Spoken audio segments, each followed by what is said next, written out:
Hey kids, time for another riveting tale from the annals of history. Our story begins in New York in 1932 with a man named Michael Malloy. Not much was known about Malloy except for the following. He was around 60 years old, homeless, an alcoholic, Irish, and a former firefighter. So one day, a few guys were hanging out in the local speakeasy, including Tony Marino, the owner of the joint, and a couple of regulars by the names of Francis Pasqua and Daniel Kreisberg. And who else stumbles in but old Dusty McGee looking to get his morning fix? Marino's like, I've had it up to here with that Michael Malloy character. He never pays his tabs, smells like the crevice behind an unwashed ear, harasses my clientele. Did you know the Hindenburg disaster didn't actually happen? Yeah, it was an inside job by the government to make Big Zeppelin look bad. Personally, I'm glad. One less industry controlled by the fucking Krauts. The Hindenburg disaster doesn't happen for another 5 years, dumbass. Ah, bite me. And every day, he ends up like that.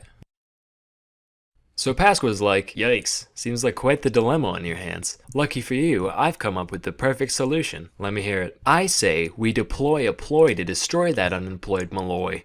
Shut up. Anyway, go on. I'll take out a life insurance policy on him. Then we let him drink as much as he wants. Obviously he's gonna kick it. I mean, look at him. No self-control.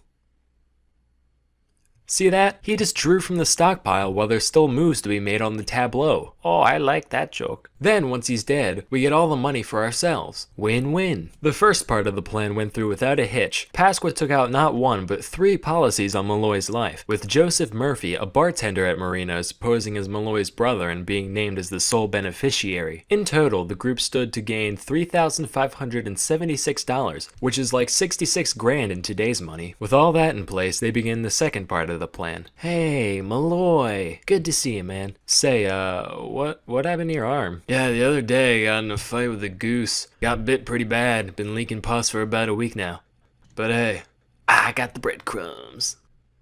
Okay, well anyway, guess what? Your tab now has unlimited credit. Oh, cool. Well, what's that mean? It means you can drink as much as you want and we can't stop you. Bet. Naturally, he orders shot after shot and the gang happily complies. It gets to the point where Malloy's drinking way more than should be humanly possible. But instead of dropping dead or passing out, after a while he's just like, "Alright.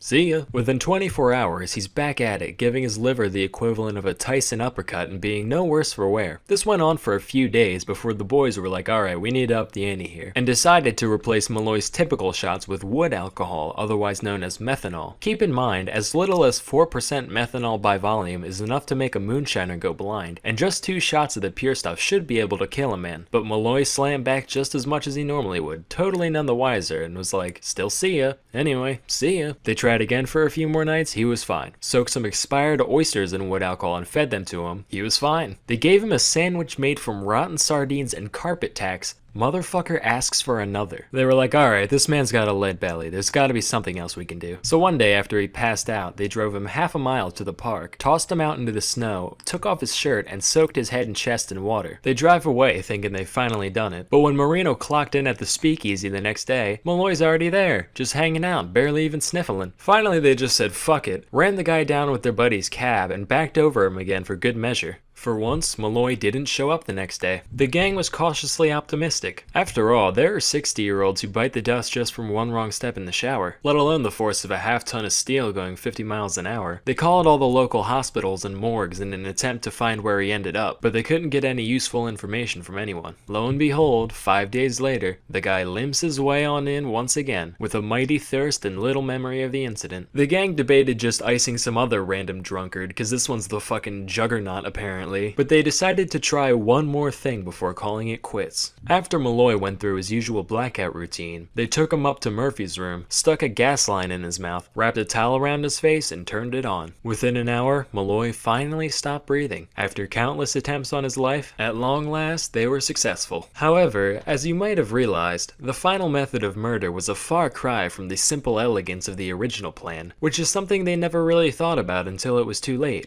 Hey guys, what's poppin'? My brother, Michael Malloy, is dead. Can I have money now? Oh dear, I'm so sorry. What happened? What? Why did the man die? Pneumonia? I see. And when can we see the body exactly?